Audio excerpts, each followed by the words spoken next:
Puji Lestari adalah seorang pelukis disabilitas yang memiliki keterbatasan fisik, yaitu kedua lengannya tumbuh hanya sampai siku dan tidak memiliki jari jemari. Puji lahir pada tanggal 12 September 1997.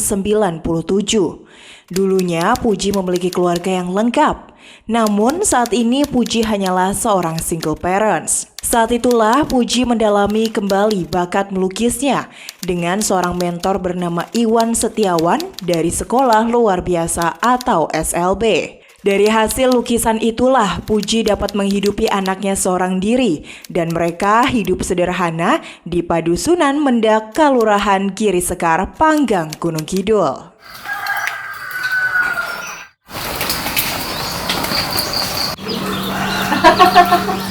Aku sendiri. Puji itu masa kecilnya bermain sama teman-temannya, main kelereng. Terus nggak bisa toh mbak, terus diajak sama temennya, terus pulang nangis. Sudah nak, nanti temennya saya yang bilangin nggak boleh marahin kamu gitu. Tinggu masuk itu.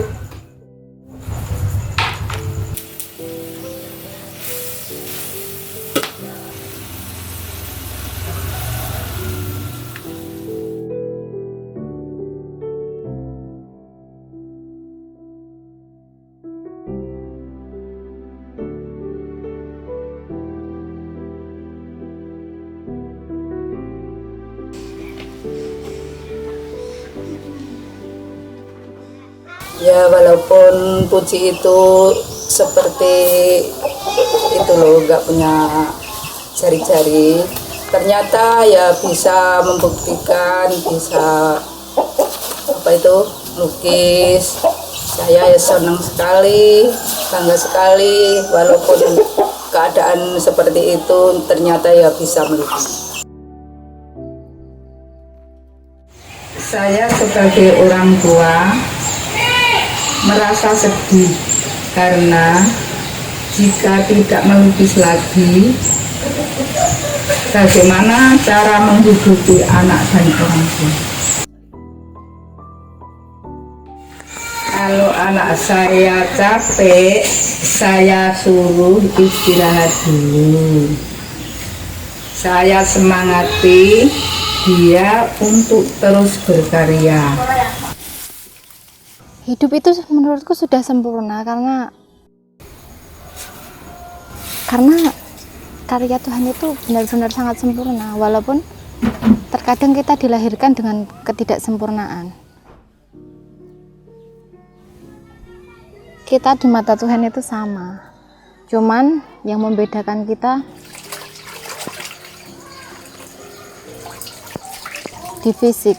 Tapi dari segi EQ, dari segi pemikiran kita itu sama.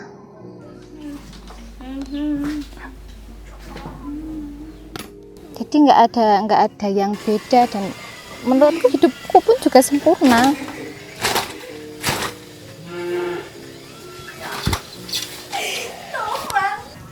Sejak dari lahir saya pun udah begini, dan itu sudah menjadi kodratnya ilahi bahwa saya dilahirkan seperti ini.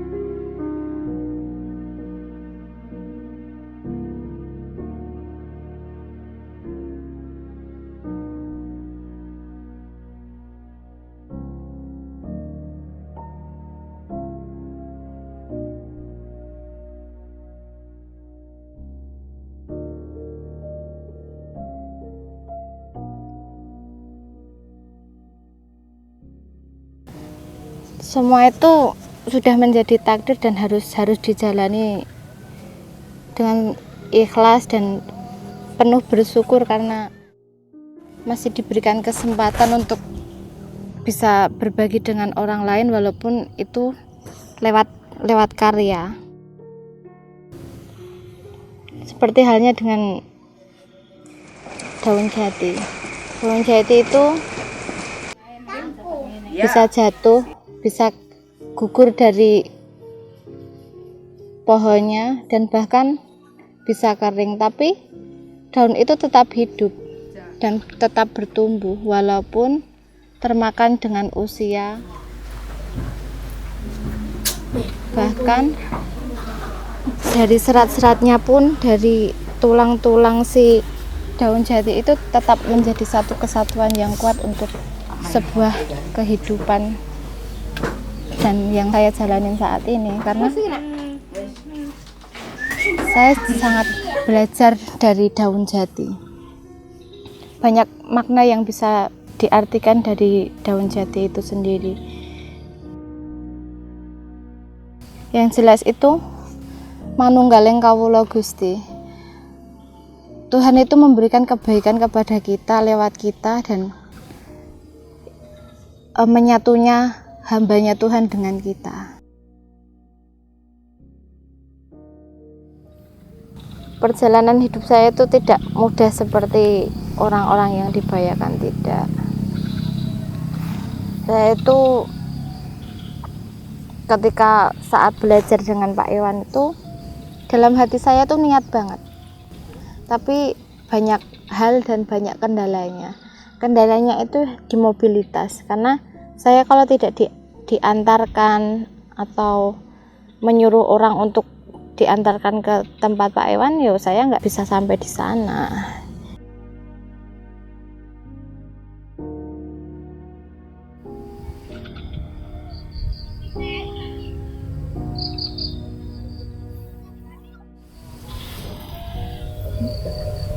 Jadi prosesnya sangat panjang dan bahkan sangat-sangat berliku-liku.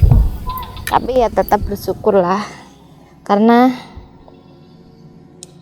sampai detik ini pun saya tetap masih bersama mereka-mereka yang sangat peduli dengan saya. Bahkan mereka-mereka itu sudah saya anggap seperti bapak saya sendiri.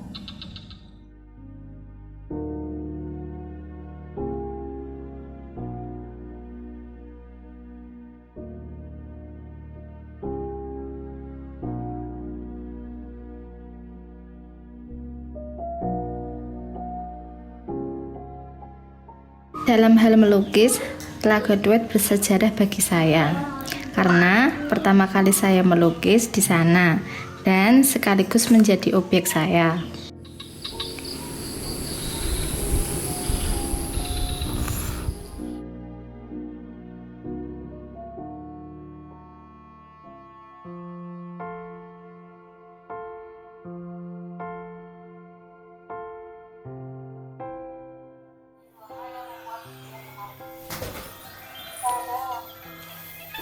Aku lebih memilih ke dunia seni rupa itu karena apa ya?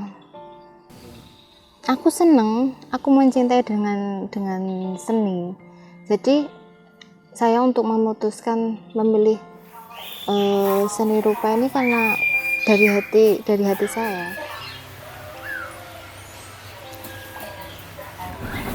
Awalnya saya nggak tahu apa itu lukisan, apa itu sket, dan apa itu warna, saya nggak tahu hal itu.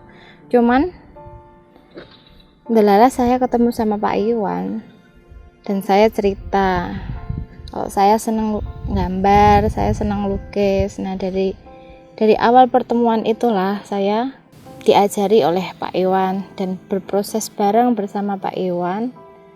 Delala, Tuhan itu baik sama saya. Walaupun saya nggak bisa kerja berat, saya nggak bisa bekerja seperti orang-orang lain, tapi di dunia seni alhamdulillah walaupun itu sedikit tapi saya bisa menghasilkan uang dari seni rupa itu. Nah tapi pada waktu itu fokus saya tidak untuk mencari uang, tidak, cuman saya menelateni ini karena saya suka, karena saya mencintai mencintai seni rupa ini. Jadi saya tekunin, saya pelajari, dan saya walaupun saat ini saya dikatakan bisa orek-orek, iya memang bisa, tapi saya masih sangat-sangat belajar dari teman-teman yang lebih tahu, lebih mendalami seni rupa. Dan bahkan untuk dikatakan menjadi seorang pelukis atau seniman itu untuk saya belum pantas, karena saat ini, detik ini, saya masih belajar.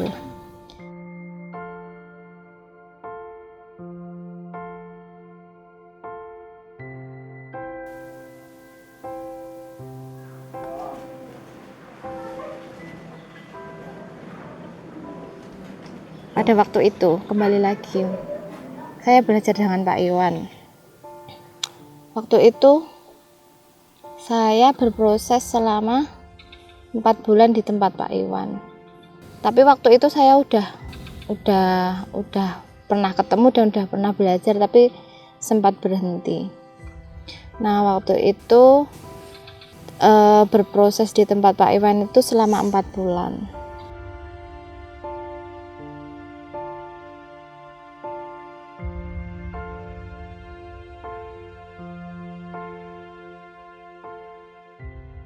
Pada saat itu entahlah ada teman yang ngajakin pameran pada waktu itu, dan sekaligus saya ikut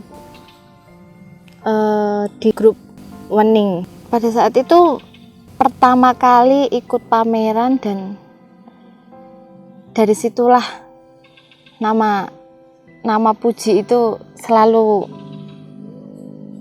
ibaratnya mungkin udah ada yang tahu dan ada yang kenal dengan saya.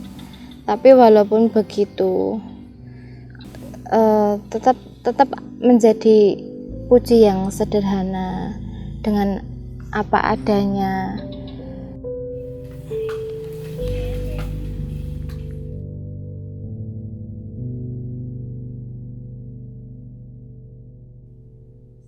Kalau untuk lukisan ya, dari tahapan dasar itu dari yang sederhana. Waktu itu saya dari sket dulu, sebuah sket, terus dari sket saya bisa belajar bentuk-bentuk.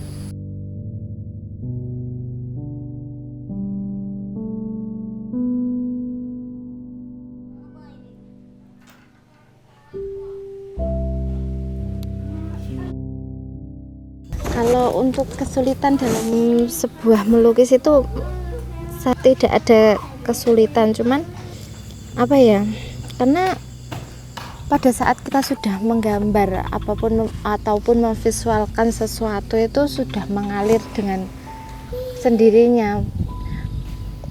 Ibaratkan apapun yang belum terangan-angan pun langsung bisa ada di pikiran kita tuh, langsung ada gitu loh, mengalir aja. Jadi nggak ada kesulitan apapun, kecuali kalau untuk lukis potret atau foto atau itu ya lumayan, karena kalau untuk potret itu memang harus benar-benar detail dan harus realis. Kalau untuk saat ini saya baru belajar yang ke realis, cuman untuk saat ini ya baru surrealis. Sesuatu itu sudah mengalir dengan sendirinya, karena saya tuh belajar menggambar atau melukis itu bukan hanya satu titik. Jadi saya pernah belajar di sket hitam putih itu, dan saat ini menekuni surrealis. Surrealis itu bisa dikatakan hampir mirip realis, cuman nggak mirip karena kalau realis itu kita berimajinasi dari angan-angan kita, apa yang kita lihat, apa yang kita rasakan bisa divisualkan berbentuk apapun.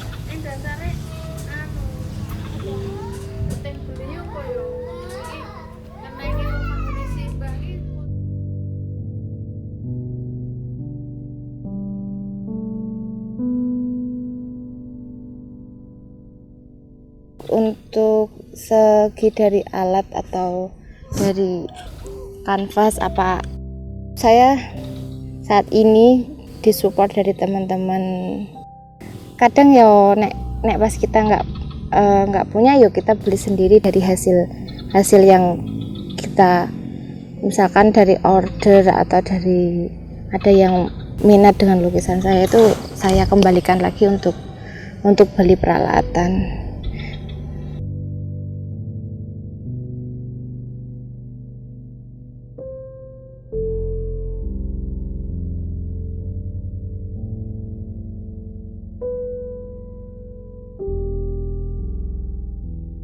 Saya melakukan ini semua semata-mata untuk keluarga saya, terutama untuk anak saya. Anak itu bagi saya harta yang tidak bisa dijual perbelikan, dan bahkan itu harta saya yang sangat-sangat besar. Kebahagiaannya itu tidak bisa dibeli dengan uang. Dan saat ini pun saya mendidik anak saya itu dengan sebisanya saya, dan apapun yang saya lakukan itu untuk anak saya.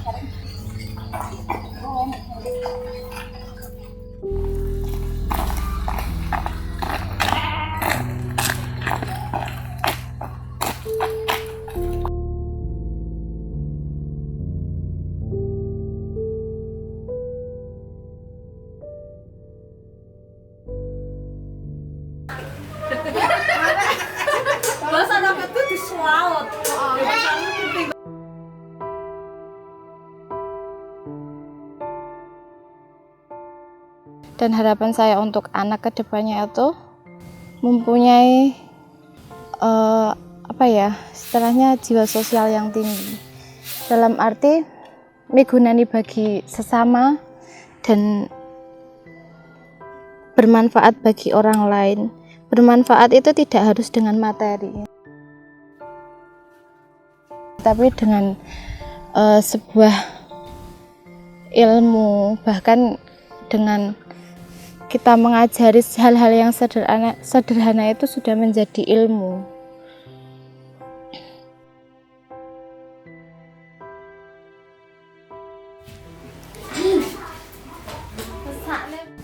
Untuk kasih sayang itu tidak bisa digambarkan dengan suatu apapun, karena cinta kasih sayang itu tumbuh dari hati, dan kasih sayang itu murni tulus dari hati, dan tidak bisa dipaksakan atau memaksakan sebuah kasih sayang untuk seorang anak. Karena bagi saya, seorang ibu itu sudah menjadi kewajiban untuk menyayangi anak, untuk merawat anak, mendidik anak dengan baik, untuk menjadi tumbuh yang baik dan bisa berguna bagi orang lain. Itu bagi saya sudah istimewa.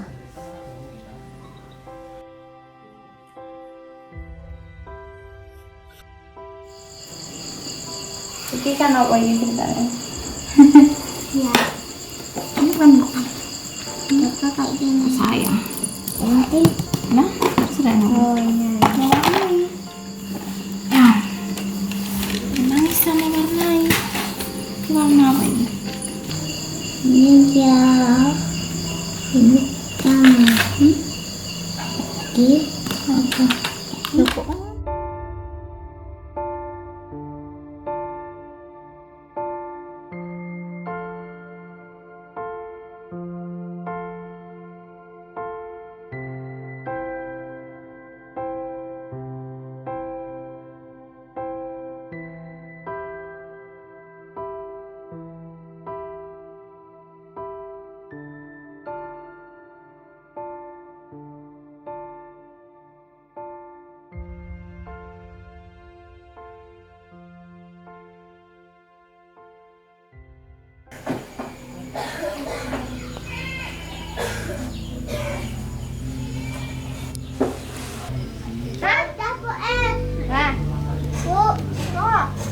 Apa aku tes jual HP?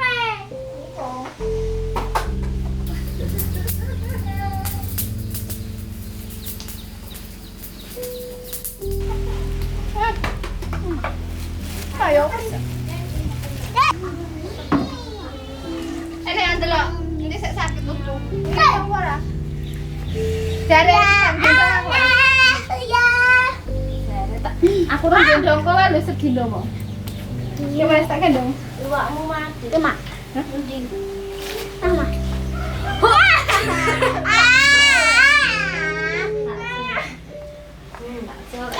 Ya gemes. Ya sayang, saya sayang. Dari sayang, saya kan kok tak kasih. Ini kayak ngasih sayang. Sayang.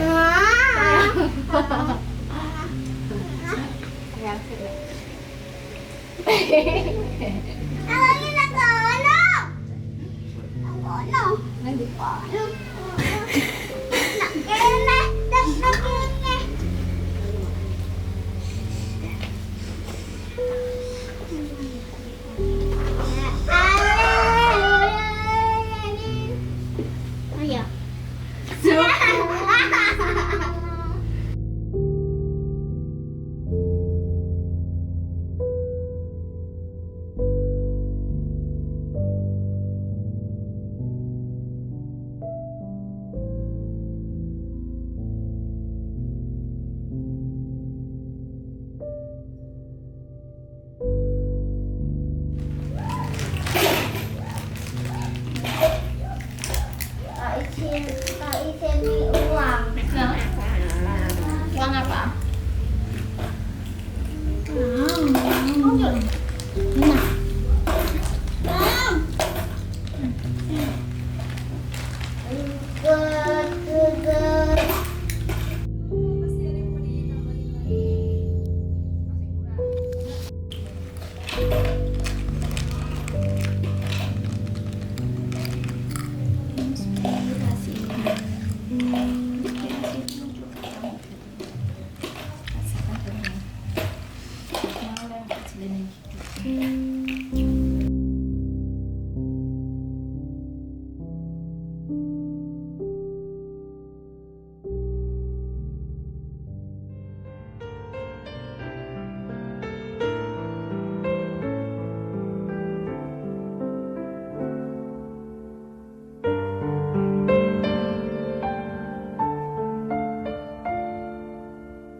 Saya bangga pada anak saya Puji.